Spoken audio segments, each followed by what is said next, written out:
Assalamualaikum warahmatullahi wabarakatuh. Perkenalkan, nama saya Dwiyanti Rezkia Malia, Stanbook A1 Q1 21061, jurusan Bimbingan dan Konseling. Baik, pada video kali ini saya akan menjelaskan mengenai identifikasi dalam anak berbakat dan keterbakatan untuk mata kuliah instrumen non-tes. Secara bahasa, menurut Kamus Besar Bahasa Indonesia, menyatakan bahwa pengertian identifikasi dalam anak berbakat dan keterbakatan adalah suatu tanda kenal diri atau bukti diri dalam penentu atau penetapan dalam anak berbakat atau keterbakatan. Menurut J.P. Chaplin yang diterjemahkan Kartini Kartoyono yang dikutip oleh Utoro 2008 menyatakan bahwa identifikasi dalam anak berbakat dan keterbakatan adalah proses pengenalan, penetapan objek atau individu dalam suatu karakteristik tertentu. Pada umumnya, identifikasi dalam anak berbakat dan keterbakatan adalah pemberian tanda atau identitas pada satu golongan atau tidak menimbulkan ambigu atau kebingungan dikarenakan dengan mengidentifikasi suatu komponen dapat mengenal dan mengetahui seorang anak atau pihak masuk dalam bagian golongan mana, entah itu normal, cerdas, dan juga jenius. Dalam keterbakatan dan berbakat, untuk mengidentifikasi, mengenal, dan mengetahui biasanya tidaklah mudah. Cukup sulit sebagaimana berdasarkan teori Barbaclain 2007 halaman 11 menjelaskan ada dua faktor yang sangat mempengaruhi proses identifikasi. Yang pertama, bahwa sampai saat ini belum ada kesepakatan para ahli mengenai definisi menjelaskan kualitas intelek dan kepribadian yang dapat dikategorikan dalam anak berbakat.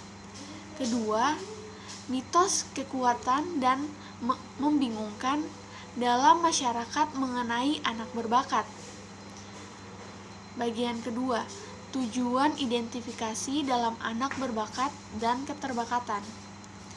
Dalam langkah awal mengidentifikasi terdapat tujuan utama identifikasi, yaitu mengenal atau menemukan anak memenuhi kebutuhan yang sesuai dengan didasari pada asumsi bahwa anak berkebutuhan khusus dalam konteks anak berbakat dan keterbakatan memiliki penampilan, cara pandang memecahkan masalah, dan perilaku yang berbeda pada umumnya.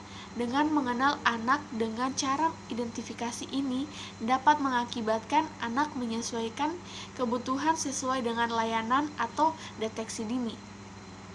Bagian 3, langkah-langkah identifikasi dalam anak berbakat dan keterbakatan.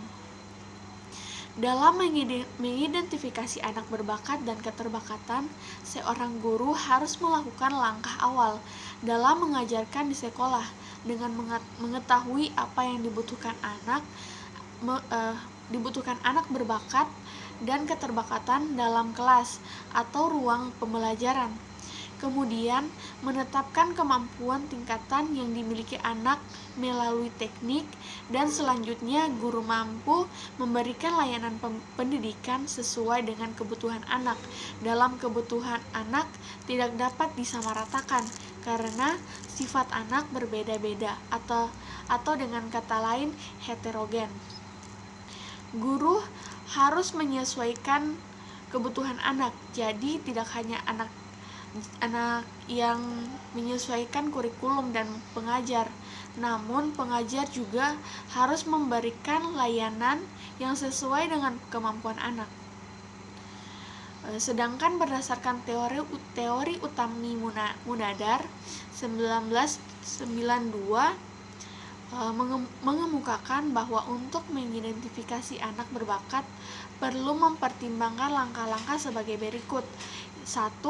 Memahami konsep anak berbakat berdasarkan teori beberapa ahli.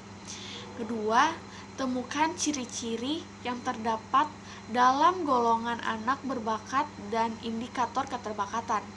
Yang ketiga, menemukan alat ukur atau tes yang digunakan mengukur skala anak. Yang keempat, menemukan sumber-sumber informasi.